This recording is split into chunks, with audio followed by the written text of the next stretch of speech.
आज तुम लोगों को मैं 5 कोरियन शो बताने वाला हूं जिसके अंदर कमाल का डार्क थ्रिलर देखने को मिलेगा एंड सारी शो हिंदी में देखने को मिल जाएगा। तो चलिए विदाउट एनी टाइम वेस्ट सीधे लिस्ट को स्टार्ट करते हैं। शुरुआत करते हैं नंबर 5 से। सीरीज का नाम है एस यू स्टूड बाय। अगर तुम्हें इमोशनल थ्रिलर और रिवेंज ड्रामा पसंद है तो ये माल तुम्हारे लिए ही बना है। कहानी है दो सहेलियों की। इनमें से एक की शादी ऐसे साइको आदमी से हो गई है जो उसे दिन रात जानवरों की तरह पीटता है। उस बेचारी पर भयंकर डोमेस्टिक वायलेंस हो रहा है। अब उसकी जो दूसरी दोस्त है वो इसे उस नरक से निकालना चाहती है। अब वो दोनों क्या डिसीजन लेती हैं और उसका क्या अंजाम होता है यही तुम्हें देखने को मिलेगा। ये सीरीज अंदर तक खिला के रख देती है और क्लाइमेक्स में तो भाई तुम्हारी आंखों में पानी आ जाएगा। इसके टोटल 8 एपिसोड है और हिंदी डबिंग भी बहुत अच्छी है, लेकिन बस एक दिक्कत है, इस शो को फैमिली के साथ नहीं देख सकते हो क्योंकि इसमें कुछ न्यूड सीन्स भी है और बाकी तुम इसे तो अकेले में बिल्कुल भी मिस मत करना। नंबर 4 पर है कर्मा। पता नहीं लोग इसके बारे में बात ही क्यों नहीं करते आप, जबकि ये बहुत ही बढ़िया सीरीज है। इसकी कहानी समझाना थोड़ा मुश्किल है क्योंकि इसमें मल्टीपल कैरेक्टर्स हैं जो एक दूसरे से बिल्कुल अलग हैं और स्टार्टिंग में किसी का आपस में कोई कनेक्शन नहीं दिखता।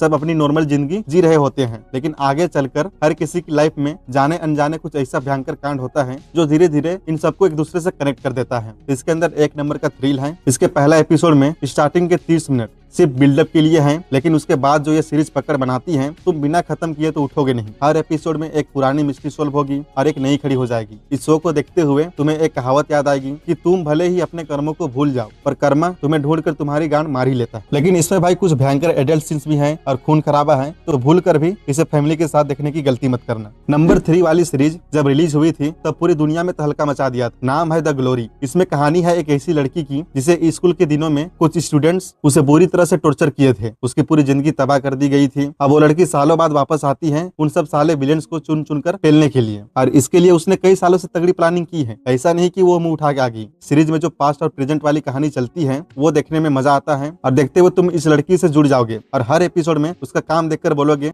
मजा आ गया भाई।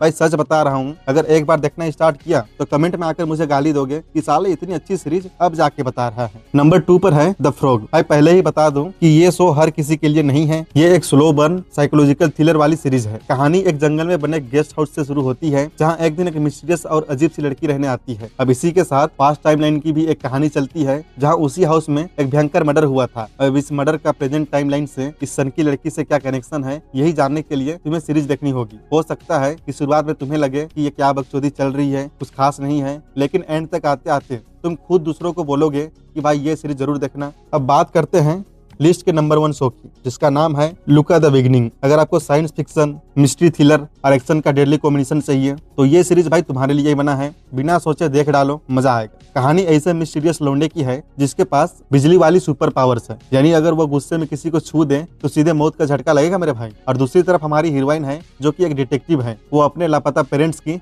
मिस्ट्री सॉल्व करते करते इस लड़के तक पहुंचती है और जैसे ये दोनों मिलते हैं वैसे बड़े बड़े राज खुलने लगते हैं क्योंकि इनके पीछे पड़ जाते हैं कुछ पागल साइंटिस्ट और एक खतरनाक अंधविश्वासी ग्रुप के लोग जो इसके पावर्स का गलत इस्तेमाल करना चाहते हैं। शुरू से ही एपिसोड में एकदम शानदार मिस्ट्री बनी रहती है और एक्शन तो भाई एकदम कड़क है। इसे देखते हुए कई जगह आपको हॉलीवुड की स्ट्रेंजर थिंग्स और टर्मिनेटर जैसे तगड़ी वाइब आएगी, तो इसे तो बिल्कुल भी मिस करना। तो भाई लोग ये थे वो 5 खतरनाक डार्क कोरियन थ्रिलर शोज। अगर आपने अभी तक नहीं देखा है तो अपनी वॉच लिस्ट में आज ही जोड़ लो। बाकी वीडियो पसंद आई है तो लाइक शेयर सब्सक्राइब बार बार यार मुझे तुम लोग बोलवा मत।